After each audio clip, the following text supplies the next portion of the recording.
Hello students, welcome to our YouTube channel. So today we are going to start a topic that is data handling.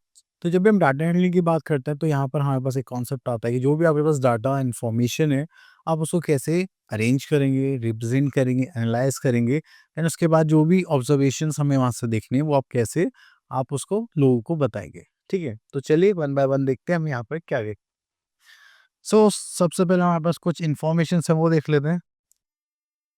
So, first thing we are having the data. A data is a collection of numbers gathered to given some information.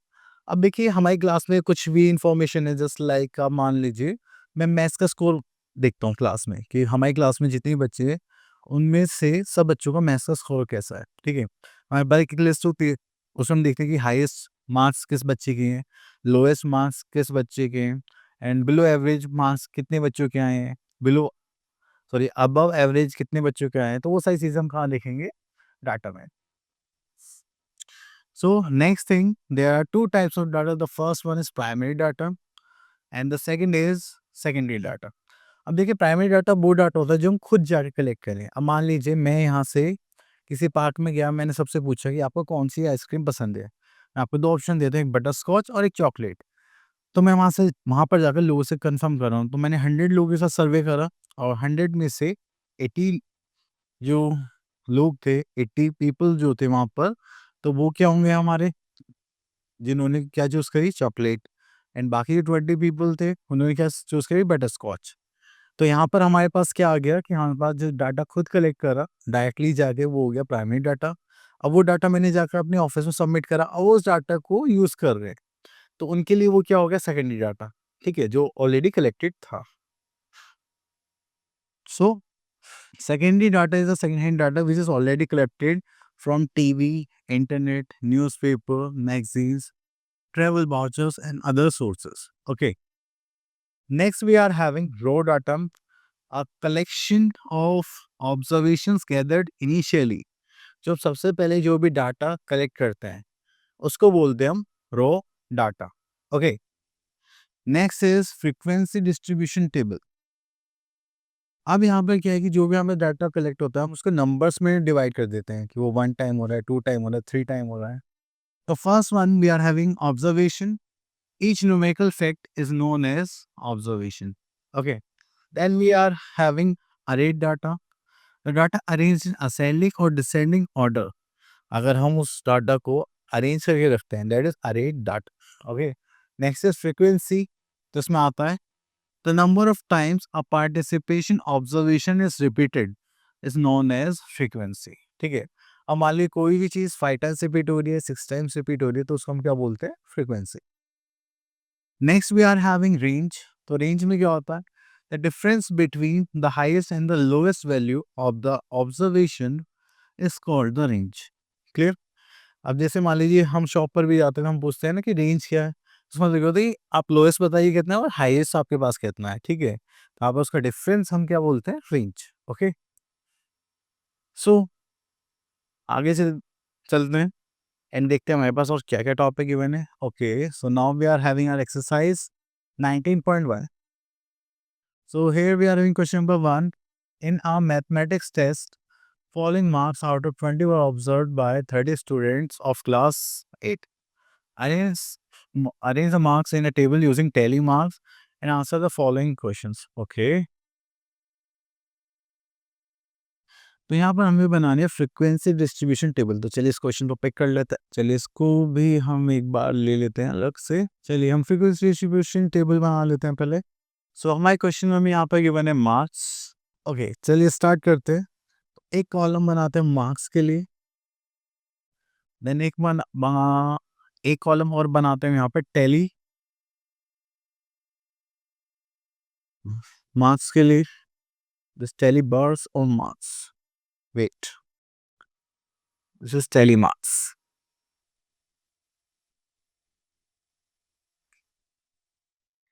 Okay, then we are having frequency।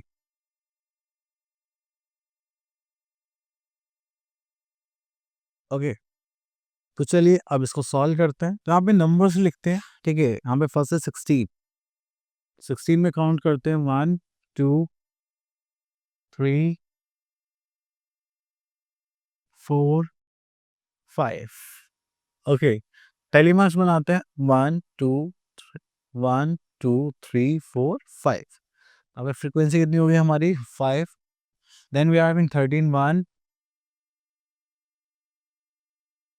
2 3. So next marks are 13, we are having 3, so we are going to write 3. This is 5. Okay, next we are having 18, 1 2, only 2 are there, so we are having 2. Next is 15, 1 2 3, so we are having 15 here, that is 1 2 3. Okay, चलिए इसे एक point छोटा कर लेते हैं. हाँ, okay.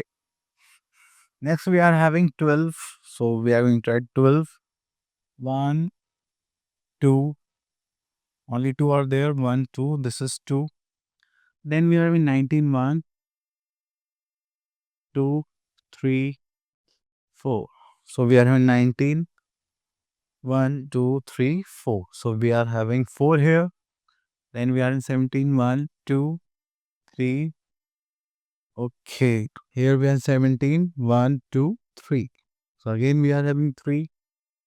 Okay, और देखते हैं यहाँ पर. Then we are having 10. So 1 10 is there, 2, only 2 tens. So here we are having 10. This is 1 2. So we are having 2. Next we are having 14. So for 14 we are having 1 2 3 4 5 6. We are having 14 6. So 1 2 3 4 5 6. Clear? Okay, so this is our telemass and frequency distribution table. So हम यहाँ पे इसको close कर लेते हैं just like this. And यहाँ पर last हम क्या करते हैं टोटल. ओके, तो यहाँ पर टोटल देखेंगे तो हमारे पास कितने मार्क्स थे. 30 स्टूडेंट्स. सो यहाँ पर हमारा जो टोटल आएगा वो आएगा 30. ओके, चलिए इतना हमने कर लिया. ओके, इसके बाद हम यहाँ पर चलते हैं नेक्स्ट क्वेश्चंस पर. सो यहाँ पर आते हैं what is the highest marks obtain. तो सबसे ज़्यादा मार्क्स कितने ऑब्टेन हुए यहाँ पर, दैट इज 19 ऑफ 4 स्टूडेंट्स. तो हम यहाँ पर लिख सकते हैं that is 90. Okay, तो यहाँ पर आते हैं क्वेश्चंस पर. Next is what is the lowest marks obtain. तो लोएस्ट आई थिंक 10 थे हमारे पास. Yes, so 10 marks we are having our lowest marks, so we are going to write 10 here. Then third is how many students obtained marks more than 18 and more. तो हम यहाँ पे देखेंगे 18 and more. तो यहाँ पर हो गया हमारे पास एक तो 18 हो गया, यहाँ पर हो गया 2, देन 19 पर कितने हो गए 4. तो कितने हो गए 4 into 6, और तो कुछ नहीं है. नहीं. So here we are having 6 students are there. What is the range of data? तो रेंज कैसे निकालते हैं, हाईएस्ट माइनस लोएस्ट. हाईएस्ट कितना था 19, लोएस्ट हमारा 10, तो रेंज कितनी आ गई हमारे 9. ओके, तो इस टाइप से आप क्या करेंगे, फ्रीक्वेंसी डिस्ट्रीब्यूशन टेबल को कंप्लीट करेंगे एंड आंसर्स देंगे. Okay, now we are having grouping of data. Grouping of data में हम क्या करते हैं, ग्रुप बना देते हैं. अगर इस रेंज से लेके यहाँ तक आप इस ग्रुप में बिलोंग करेंगे, जैसे होता है ना कि जैसे पार्टी में जाते हैं तो उसमें हम कुछ ड्रेस कोड डिसाइड कर लेते हैं. स्कूल में आपने डिसाइड भी करा होगा कि जो रोल नंबर 1 to 15 है वो इस थीम को फॉलो करेंगे, जो 15 to 30 है वो इस थीम को फॉलो करेंगे, एंड 30 to अबव वो इस थीम को फॉलो करेंगे. तो इस टाइप से हम यहाँ पे ग्रुपिंग कर लेते हैं. ठीक है, सो जैसे कि यहाँ पे हमने क्लास इंटरवल्स बनाए हैं. ठीक है, तो यहाँ पर देखिए जैसे 0 to 10, 10 to 20, 20 to 30. टेलीमास तो हम नॉर्मली बनाएंगे, बट अगर आपसे कोई बोले कि 10 आपका जो ग्रुप है वो कहाँ लाई करेगा, यहाँ पर या फिर यहाँ पर, तो हमेशा लोअर लिमिट्स में हम चीज़ों को फिक्स करेंगे. तो 9.9 तक हम कहाँ पर देखेंगे, हायर लिमिट में.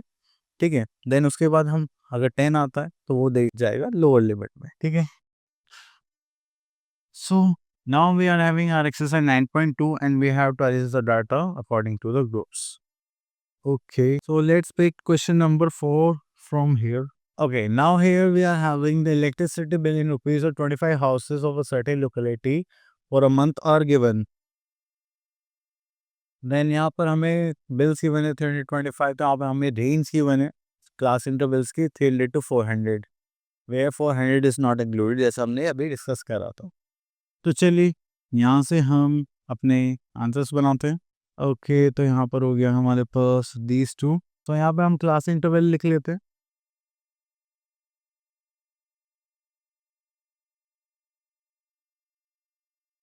देन यहाँ पर हम लिख लेते हैं टैली मार्क्स.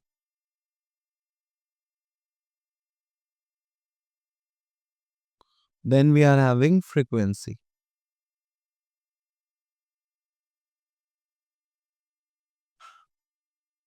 ओके, तो चलिए यहाँ पर रेंज बना लेते हैं.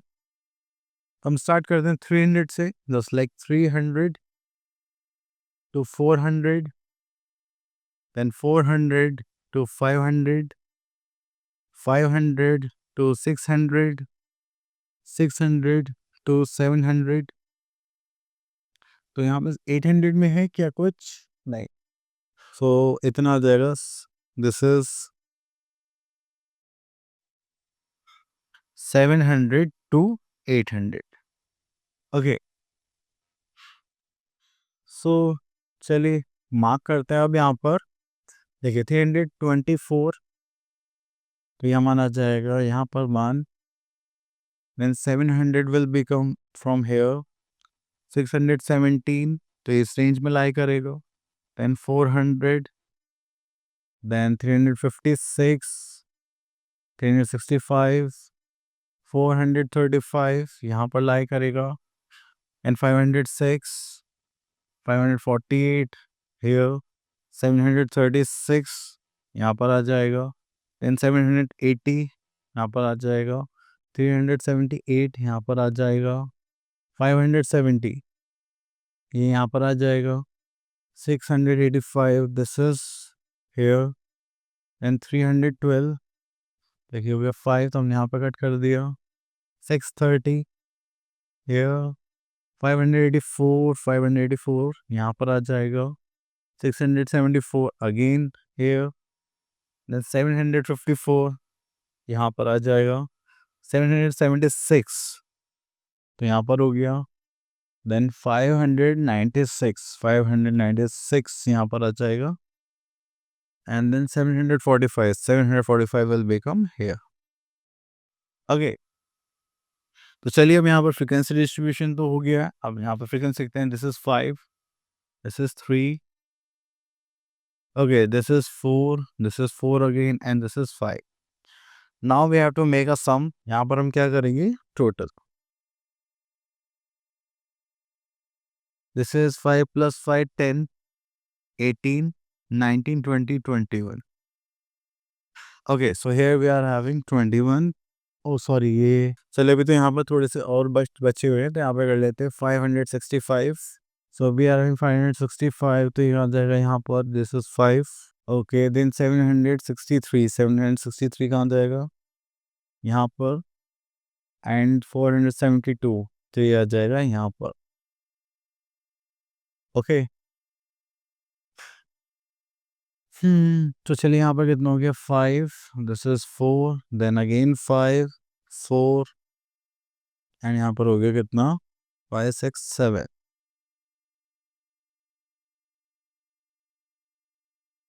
Okay, 5 plus 5, 10, 10 plus 7, 17, and 8, 25. तो हमारे पास कितने सीरीज आ गई 25. ओके, तो ये हो गया हमारा फ्रीक्वेंसी डिस्ट्रीब्यूशन टेबल. तो चलिए ये हमने यहाँ पर कर लिया है. अब आगे देखते हैं. इसी टाइप से आपको अरेंज करना था. आई होप आपको ये ग्रुपिंग मेथड बेसिस क्लियर हो गया होगा. हम मिलते हैं नेक्स्ट वीडियो में. Till then all the best.